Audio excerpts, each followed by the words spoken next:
ଅଧିବକ୍ତା ପରିଷଦ କଟକ ପକ୍ଷରୁ ଯୁବ ଆଇନଜୀବୀ ଦିବସ।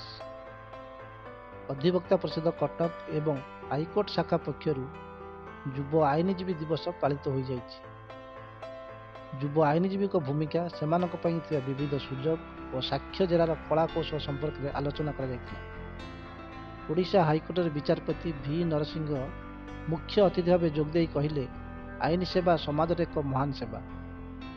ଯୁବ ଆଇନଜୀବୀମାନେ ଏକାଗ୍ରତାର ସହ ସାଧୁତା ଓ ସଚ୍ଚୋଟ ମନୋଭାବ ନେଇ କାର୍ଯ୍ୟ କଲେ ସେମାନଙ୍କ ପାଇଁ ଅସରନ୍ତି ସୁଯୋଗର ବାଟ ଆପେ ଆପେ ଖୋଲିଯିବ। ଏହି ଅବସରରେ 5 ଜଣ ଯୁବ ଆଇନଜୀବୀଙ୍କୁ ପୁରସ୍କୃତ କରାଯାଇଥିଲା। ସଭାପତି ଅଜିତ ପଟ୍ଟନାୟକ ଅଧ୍ୟକ୍ଷତା କରିଥିଲେ। ପ୍ରଭୁ ପ୍ରସନ୍ନ ବେହେରା, ରାକେଶ ମହାପାତ୍ର, ମାନସୀ ଦାସ, ପ୍ରତିମା ନାୟକ, ଜ୍ଞାନଲୋକ ମହାନ୍ତି, ଜଟେଶ୍ୱର ନାୟକ ପ୍ରମୁଖ କାର୍ଯ୍ୟକ୍ରମ ପରିଚାଳନା କରିଥିଲେ।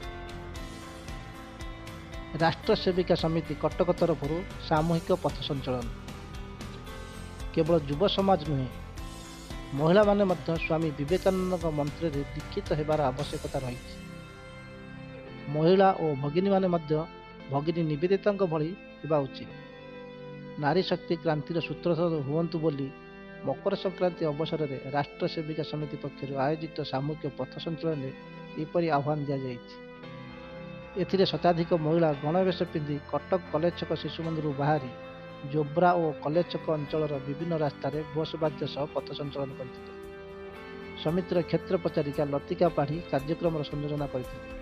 ଏଥିରେ କଟକ ଏବଂ କୋରାପୁଟ ବିଭାଗର ବିସ୍ତାରିକା ବବିତା ସାହୁ, ଜିଲ୍ଲା କାର୍ଯ୍ୟବାହିକା ଜ୍ୟୋତ୍ସ୍ନାମୟୀ ସାହୁ, ନଗର କାର୍ଯ୍ୟବାହିକା ରାଜଲକ୍ଷ୍ମୀ ବିଶ୍ୱାଳ ଓ ସାଲେପୁର ଖଣ୍ଡ କାର୍ଯ୍ୟବାହିକା ସୁଜାତା ବିଶ୍ୱାଳ ସହଯୋଗ କରିଥିଲେ।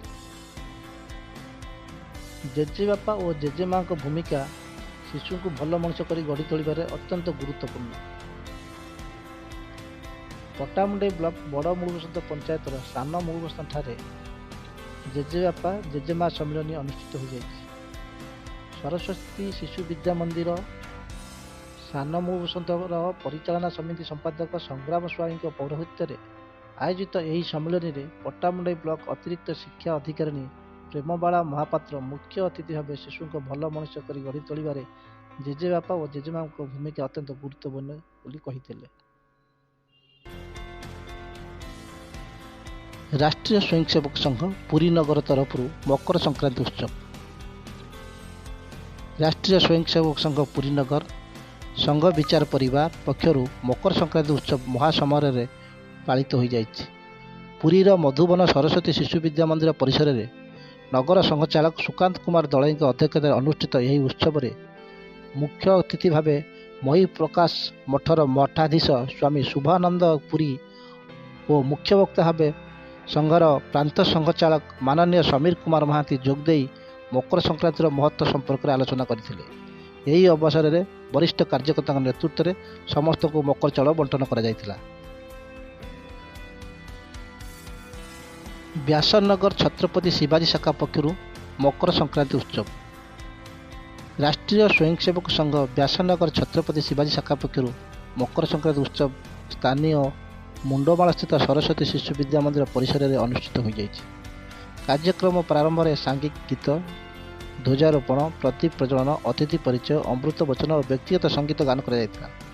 ମୁଖ୍ୟ ବକ୍ତା ଭାବେ ସଂଘର ବରିଷ୍ଠ ସ୍ୱୟଂସେବକ ସତ୍ୟବ୍ରତ ପୃଷ୍ଟି ଯୋଗଦେଇ ଭାରତକୁ ଏକ ପରମ ବୈଭବଶାଳୀ ରାଷ୍ଟ୍ର ଭାବରେ ଦେଖିବାକୁ ହେଲେ ହିନ୍ଦୁ ବିଭିନ୍ନ ଜାତିରେ ବିଭକ୍ତ ନ ହୋଇ ସଂଗଠିତ ହେବା ଆବଶ୍ୟକ ବୋଲି କହିଥିଲେ। 80 ବର୍ଷରୁ ଉର୍ଦ୍ଧ୍ୱ ବୟସ୍କ ଲୋକଙ୍କୁ ମିଳିଲା ମାସକୁ 3,500 ଟଙ୍କା ଭତ୍ତା। ରାଜ୍ୟର 80 ବର୍ଷରୁ ଉର୍ଦ୍ଧ୍ୱ ବୟସ୍କ ଏବଂ 80% ବା ତାଠାରୁ ଅଧିକ ଦିବ୍ୟାଙ୍ଗ ଏଣିକି ମାସକୁ 3,500 ଟଙ୍କା ଭତ୍ତା ପାଇବେ। ବିଜେପି ସରକାର ଏହି ମହତ୍ୱାକାଂକ୍ଷୀ ଯୋଜନାକୁ ମୁଖ୍ୟମନ୍ତ୍ରୀ ମୋହନ ଚରଣ ମାଝୀ କେନ୍ଦୁଝରରେ ଶୁଭାରମ୍ଭ କରିଛନ୍ତି। ଏହାଦ୍ୱାରା ରାଜ୍ୟର 4,17,496 ଜଣ ହିତାଧିକାରୀ ଉପକୃତ ହେବେ। ବିଶ୍ୱ ଖୋଜୁଛି ବୁଦ୍ଧଙ୍କ ବାଣୀ, ହଜାଇ ଦେଇଛି ଓଡ଼ିଶା। ପ୍ରାଚୀନ ଉତ୍କଳରେ ହଜି ଯାଇଥିବା ବୌଦ୍ଧ ଧର୍ମର ଇତିହାସକୁ ଖୋଜିବାକୁ ଓଡ଼ିଶାକୁ ଧାଇଁ ଆସିଛନ୍ତି ସୁଦୂର Vietnam, Thailand, America, Brazil, Cambodia, Bhutan, ତୀର୍ଥତା ଆଦି 15ରୁ ଅଧିକ ଦେଶର ଶତାଧିକ ବୌଦ୍ଧ ଧର୍ମାବଲମ୍ବୀ ସନ୍ନ୍ୟାସୀ ଯାଜପୁର ଜିଲ୍ଲା ରତ୍ନଗିରିର ବୌଦ୍ଧ ବିହାର ପରିସରରେ ସମସ୍ତ ନିଜ ନିଜ ଭାଷାରେ ଲିଖିତ ପବିତ୍ର ଧର୍ମଗ୍ରନ୍ଥ ତ୍ରିପିଟକ ପଢ଼ୁଛନ୍ତି। ଉପାସନା ପୀଠ ମଧ୍ୟରେ ବୁଦ୍ଧଂ ଶରଣଂ ଗଚ୍ଛାମି, ଧର୍ମଂ ଶରଣଂ ଗଚ୍ଛାମି, ସଂଘଂ ଶରଣଂ ଗଚ୍ଛାମି ମନ୍ତ୍ରର ଉଚ୍ଚାରଣରେ ଦେଶ ବିଦେଶର ବୌଦ୍ଧ ସନ୍ନ୍ୟାସୀ ଓ ଅଗଣିତ ବୌଦ୍ଧ ଧର୍ମାବଲମ୍ବୀଙ୍କ ଉପାସନା ସମର୍ପଣ ଭାବ ଏଠାରେ ଏକ ନୀରବ ଆଧ୍ୟାତ୍ମିକ ପରିବେଶ ସୃଷ୍ଟି କରିଛି। କେନ୍ଦ୍ର ସରକାରଙ୍କ କ୍ୟାଲେଣ୍ଡରରେ ତୁଳାଙ୍କ ଫଟୋ। କେନ୍ଦ୍ର ସରକାରଙ୍କ ଦ୍ୱାରା ପ୍ରକାଶିତ 2025 କ୍ୟାଲେଣ୍ଡରରେ ପ୍ରଧାନମନ୍ତ୍ରୀ ମୋଦିଙ୍କ ସହ ଫୁଲବାଣୀର ତୁଳା ବେହେରାଙ୍କ ଫଟୋ ସ୍ଥାନ ପାଇଛି। କ୍ୟାଲେଣ୍ଡରର ପ୍ରଥମ ପୃଷ୍ଠାରେ ସ୍ଥାନିତ ହୋଇଛି ଏହି ଫଟୋ। ତୁଳା ଭିକ୍ଷାବୃତ୍ତି କରି ସଞ୍ଚୟ କରିଥିବା 1 ଲକ୍ଷ ଟଙ୍କା ଫୁଲବାଣୀ ଶ୍ରୀ ଜଗନ୍ନାଥ ମନ୍ଦିରକୁ ଦାନ କରିଥିଲେ। ଏହି ଖବର ସମଗ୍ର ରାଜ୍ୟ ଓ ଦେଶରେ ଚର୍ଚ୍ଚାର ବିଷୟ ହୋଇଥିଲା। ପ୍ରତ୍ୟେକ ହିନ୍ଦୁ ନିଜ ଧର୍ମଗ୍ରନ୍ଥ ପଢ଼ିବା ଉଚିତ, ଏକଥା କହିଛନ୍ତି ସ୍ୱାମୀ ବାଗେଶ୍ୱର ବାବା। ବ୍ରହ୍ମପୁର ଆମ୍ବପୁଆ ନିକଟ ବିବେକ ବିହାର ଠାରେ ନବକୁଣ୍ଡୀୟ ବିଶ୍ୱଶାନ୍ତି ମହାଯଜ୍ଞ ଅନୁଷ୍ଠିତ ହୋଇଯାଇଛି। ଏଥିରେ ମୁଖ୍ୟ ଅତିଥି ଭାବେ ବାଗେଶ୍ୱର ବାବା ତଥା ଧୀରେନ୍ଦ୍ର କୃଷ୍ଣା ଶାସ୍ତ୍ରୀ ଯୋଗଦେଇ ଆଧ୍ୟାତ୍ମିକ କାର୍ଯ୍ୟକ୍ରମରେ ପ୍ରବଚନ ଦେଇଥିଲେ। ଓଡ଼ିଶାର କିଛି ଜିଲ୍ଲାରେ ଧର୍ମାନ୍ତରୀକରଣ ହେଉଛି, ତେଣୁ ସମସ୍ତ ହିନ୍ଦୁ ସମାଜକୁ ଏ ଦିଗରେ ଜାଗ୍ରତ ହେବାକୁ ପଡ଼ିବ। ପ୍ରତ୍ୟେକ ହିନ୍ଦୁ ନିଜ ଧର୍ମଗ୍ରନ୍ଥ ପଢ଼ିବା ଉଚିତ। ନିୟମିତ ମନ୍ଦିରକୁ ଯାଇ ନିଜ ନିଜ ଭିତରେ ସହଯୋଗ ସ୍ଥାପନ କରି ଭାରତକୁ ଏକ ହିନ୍ଦୁ ଦେଶରେ ପରିଣତ କରିବା ଉଚିତ ବୋଲି ବାବା ବାଗେଶ୍ୱର କହିଥିଲେ। शनिवार या मंगलवार को हिंदू मंदिरों में इकट्ठा होना प्रारंभ कर देवे, इतने में ही सनातन धर्म की नई बहार आ जाएगी। लेकिन तुम लोग भी इतने गजब के हो, 25 तारीख को क्रिसमस डे आता है तो तुम सांता क्लॉज बना के बच्चों को भेज देते हो, पर रामनवमी पर जो है राम मंदिर नहीं ले जाते।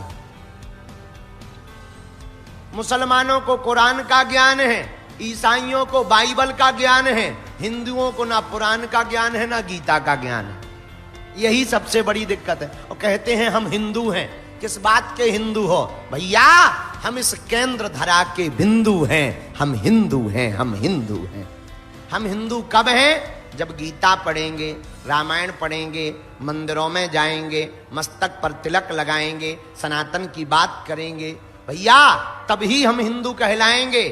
ପବିତ୍ର ପୁଷ୍ୟା ନକ୍ଷତ୍ର ତିଥିରେ ପୁରୀ ରାଜନଗରରେ ଗଜପତି ମହାରାଜ ଦିବ୍ୟସିଂହ ଦେବଙ୍କ ପୁଷ୍ୟାଭିଷେକ ନୀତି ଅନୁଷ୍ଠିତ ହୋଇଯାଇଛି। ଏହି ଉପଲକ୍ଷେ ବଡ଼ଦାଣ୍ଡସ୍ଥିତ ରାଜନଗର ଉତ୍ସବ ମୁଖର ହୋଇ ଉଠିଥିଲା। ଗଜପତି ମହାରାଜାଙ୍କ ଗାଦି ବିଜେ ପରେ 16 ଶାସନର ଶ୍ରୋତୀୟ ବ୍ରାହ୍ମଣମାନେ ମହାରାଜାଙ୍କୁ ଅଷ୍ଟଧାତୁ ପଇତା, ନଡ଼ିଆ ଆଦି ଭେଟ ଦେବା ସହ ଶୁଭାଶୀର୍ବାଦ ପ୍ରଦାନ କରିଥିଲେ।